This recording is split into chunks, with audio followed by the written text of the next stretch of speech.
What happens when AI stops being a tool and becomes your co-worker, your creative partner, even your brand ambassador? Well, today I'm joined by Mary Hamilton from Accenture, and we're going to unpack the 25th edition of the company's Technology Vision Report. This year's theme? It's AI-powered autonomy. And my guest today is going to share how generative AI is no longer confined to screens and keyboards. It's breaking into physical spaces, reshaping customer experiences, and transforming the workplace. The browser may have become the gateway, but now AI is becoming the brain. So we explore what that means for enterprises navigating a world where trust is the true enabler of scale, where generalist robots learn on the job, and where employees are expected to collaborate with intelligent digital sidekicks.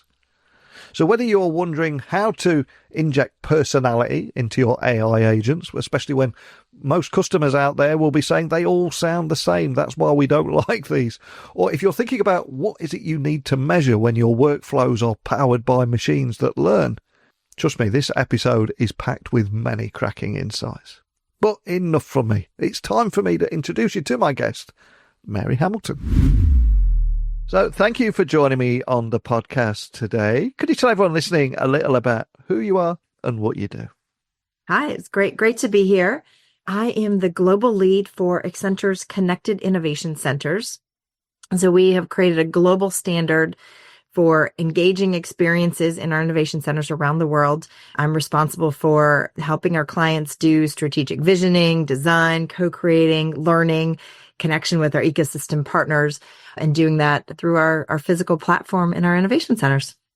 Awesome. And not only that, before you came on the podcast, I was reading that the 2025 Technology Vision marks a milestone. 25 years of forecasting tech disruption. That's quite some average you've got going on there. But what makes this year's theme around AI-powered autonomy particularly significant? If you look back throughout those 25 years, what makes this one so significant, would you say?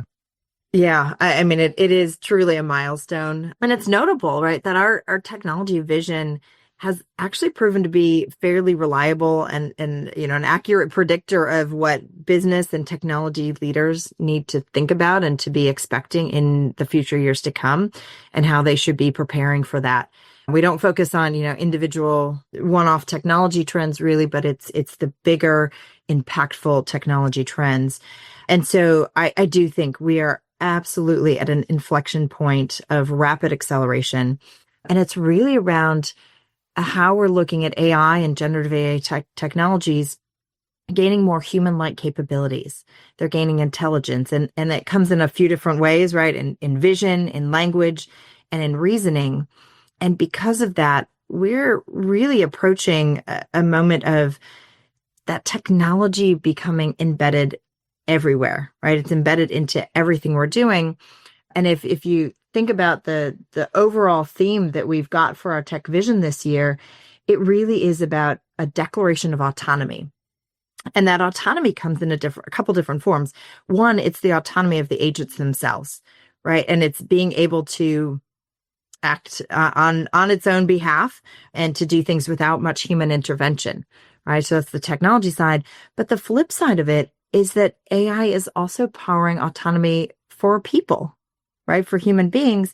And it's giving access to the skills and capabilities that they wouldn't otherwise necessarily be able to have. And I can give you some examples of that. If you think about a really sophisticated tool set like Adobe Photoshop, right? Yeah. It's a really detailed way, to go in and edit and work through a photo. I'm not an expert designer. I don't really know how to use all those tools in Photoshop. But now that they have launched their generative AI platform on top of that with Firefly, I can go in and I can say, I want to see a dog under a palm tree wearing a purple Accenture shirt. And suddenly I can become a designer. And it abstracts away those tools, and it gives me the autonomy and capabilities that I've never had before. So I think seeing that proliferation of accessibility and AI becoming ever present, we're seeing, instead of a drive towards artificial general intelligence, more of a drive towards the generalization of AI. And I think when it comes to AI, we've been on somewhat of a journey as individuals. To begin with, many feared it was just a human replacement. That was the first natural reaction to the change. Then people started to say, no, it's not that. It is just a tool to empower the humans. But one of the biggest shifts highlighted in the report is AI is now evolving again from a tool to a partner. So how do you see this transforming enterprise technology development and day-to-day workflows for everybody listening? How do you see this journey continuing? Yeah, I mean, I think it goes back to that point I made about creating that autonomy and making things easier. And it really comes down to breaking the language barrier. That's the shift. That's the change that we're seeing here that's allowing this specific technology to take on that partnership with humans, right? Because it can now do those more human-like capabilities like vision, language, and reasoning. And you combine that with the ability to actually have that conversation, to be able to interact in a natural way. And suddenly we're now looking at a tool that is taking on those human partnership capabilities. And so, I think it's all, the future is going to be about how do we not worry about having our job taken over by AI, but it's how do we make sure that we are learning to partner with and use AI? That's where we're going to see the gains in productivity, the actual return on investment around putting this technology in place. And I think that continuous learning of how to work together is so important. And we've seen this in the past of, technology systems failing because they weren't able to have that communication layer, right? You put in a robotic arm that flips hamburgers into a line in the kitchen and things actually break down, even though it's doing exactly what it's supposed to do, because there's not that cross communication, that ability to work together. And when we see this shift today, in how things are changing and how we're able to have those communication, that rational communication and insight, that's what's changing the game here. And unsurprisingly, I guess, trust emerges as another significant factor in the report. So for people listening, how can their organization begin to systematically build and maintain that trust in AI as it becomes more autonomous, more embedded across their operations? Anything you can share around that? Because I think the culture and the trust within an organization, that's possibly even more important than the technology sometimes. Absolutely. And look, to realize the promise that of everything I just described of that, partnership, it really comes down to one critical factor, and that is trust. And we've done some research behind this. So our research finds that 77% of executives, the majority of executives, agree that the true benefits of AI require a solid foundation of trust. And even more, so 81% agree that a trust strategy must evolve alongside any technology strategy. So this is absolutely critical.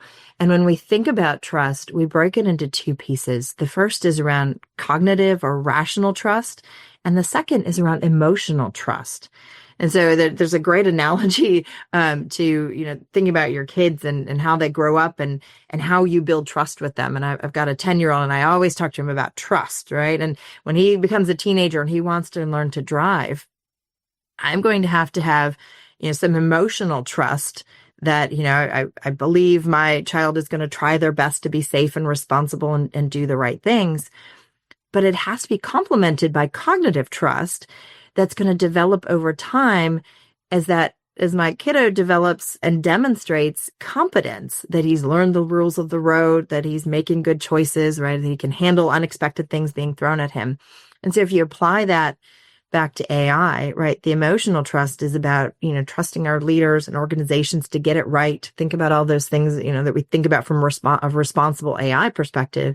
But then the cognitive side of it is really about trusting that these systems are going to give us the responses, the interactions that we expect, right? They're going to be built on the right kinds of data and building that trust in the small moments so that it can gain traction over time, right? And I think that's really what our enterprise leaders are going to have to think about is how do we build trust that these systems are going to be partners and they're going to help the workforce and also on the customer side, right? That they are creating the right identity and interactions that we expect and need to count on. And Accenture also talks about creating cognitive digital brains using multi-agent AI systems. And I'm conscious that some people listening outside of the tech industry might think that sounds almost like a Black Mirror episode. And one of the things I always try and do on this podcast every day is demystify technology. So just to clear up any confusion, can you just walk me through what cognitive digital brains means in more practical terms, everyday life terms, and how it will impact entire industries? Sure. The cognitive digital brain is really about, how do we create this backbone and the brain behind it? And to put it simply, if you think about previous technologies, they were very much instruction led, right? We had to use programming languages. It's all bits and bytes. Sometimes there's some decision making criteria, which we predefine. AI is different by nature. It is not instruction led. It's intention driven, right? So that means that based on the data it's trained on, it's going to follow intentions, not direct instructions. And so that's really what the game changer is. And that's what we need to be architecting around when we think about how to build a digital brain for an organization as a platform, and it can be, connected brains, right? These brains don't need to operate in a silo. It's really about how we're connecting those brains to other human brains, to other aspects of the ecosystem. So, I really think there's a great example in how Accenture is starting to build out what we're calling the AI refinery. And it's really about creating that digital cognitive brain in multiple layers. So there's the data layer, right? And that could be structured or unstructured data. There's a layer around the models, right? How do we actually interact? And that's part of the intelligence layer. And then you have the action layer, right? What are the agents doing? How do we actually take action on those things? And all of that's powered by the backbone of the digital core. So if you put all those pieces together, that's what makes up a digital cognitive brain, right? It's the data and information you've got. It's how you process the intelligence, how you take action, and how does that all come together into a system? There's an old quote, the last best experience anyone has anywhere becomes the minimum expectation for that experience that they want everywhere. And over the past few years, we've seen one-click baskets at Amazon. We've seen the Netflix, Spotify style experiences. More recently, we've seen those new expectations in how we search and receive information. Maybe some people listening are moving away from Google to AI. And of course, if we look further down the line, the rise of personified AI experiences, they look inevitably to reshape how customers interact with brands. But what advice would you give to leaders looking to inject brand identity into AI-driven customer touchpoints? Because it's I don't know, uncharted waters for many brands. They might be a little bit nervous about it. So any advice you would offer around that? Yeah, absolutely. When we think about brand, I mean, this is something that companies spend significant time on, invest, sometimes billions of dollars on, and it's critical.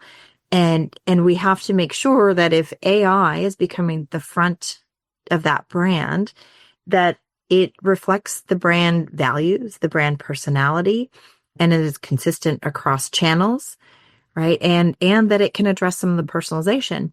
But at the same time, there's a risk if you're not being thoughtful about these AI agents that are going out in the world on your behalf.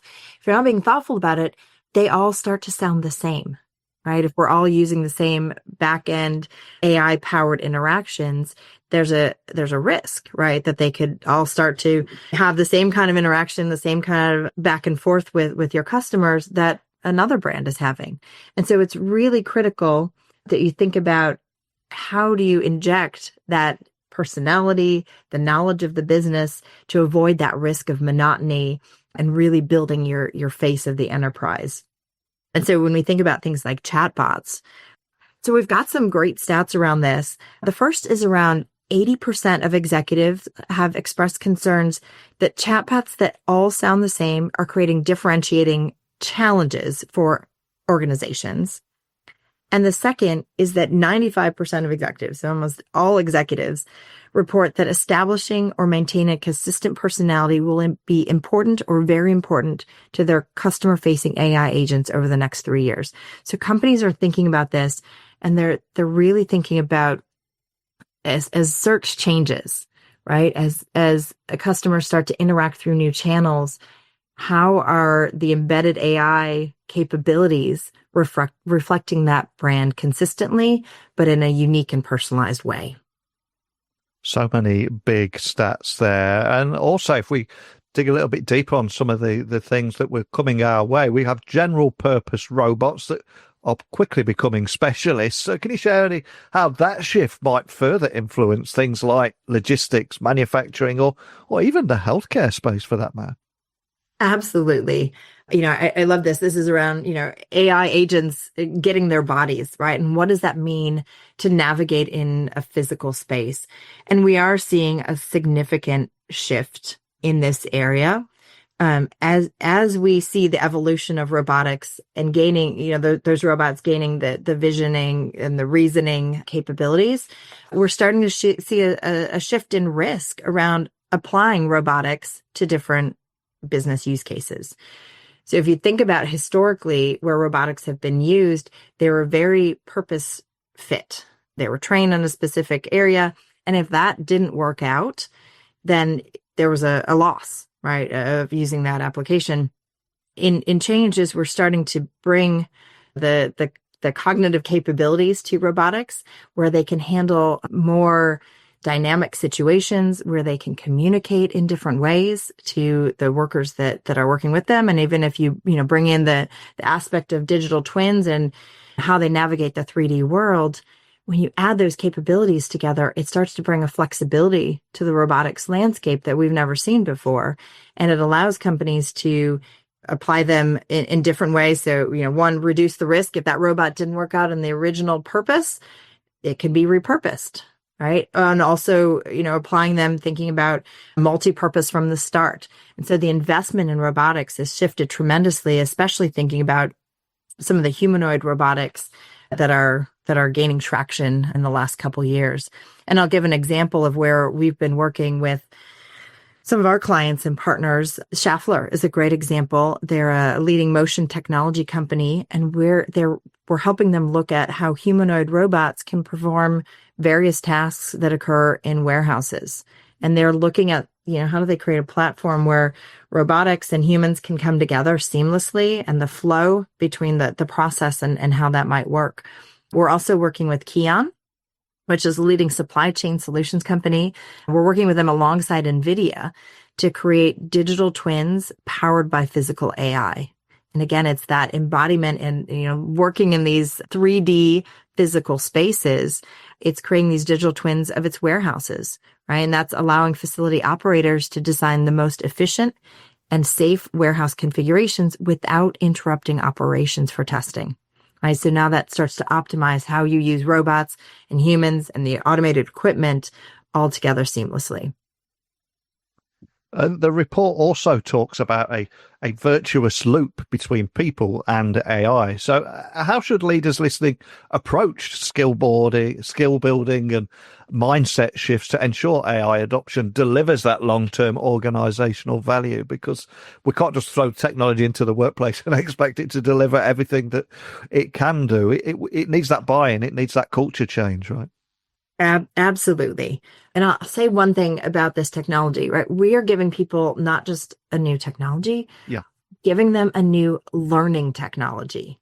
And that's really what's critical here if we think about the trust, because the technology doesn't matter if people are afraid to use it, right? And if they don't trust it.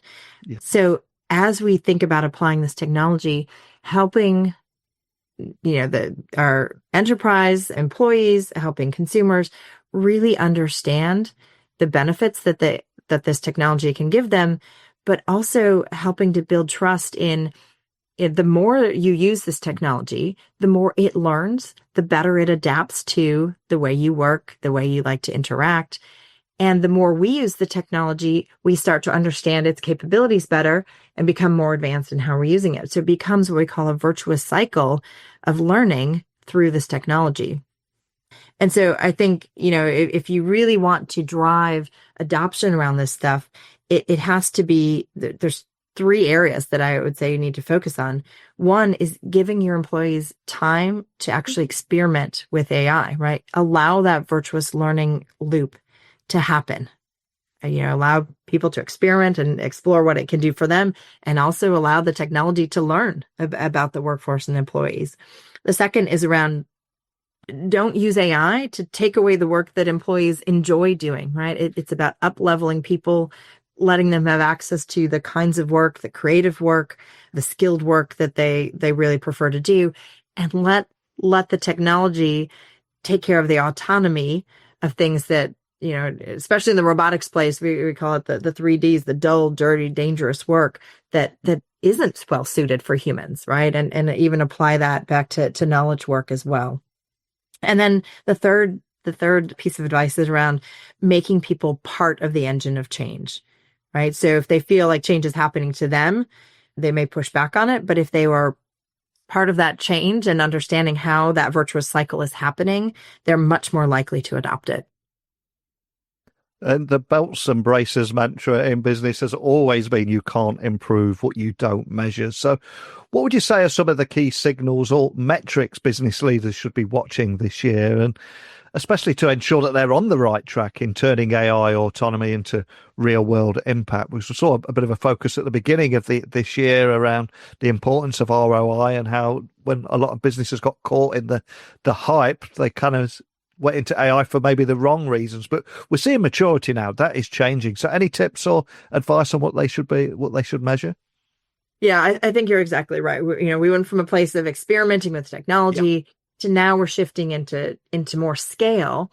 And as we move into that scale, it really is about making sure that you're getting that return on investment. And it goes back to, there's a couple pieces of this. One is making sure that you've done all the transformation and, got the right aspects of the cognitive digital brain in place, right? Your data is working, your models are working, your agents are working to help drive to that scale.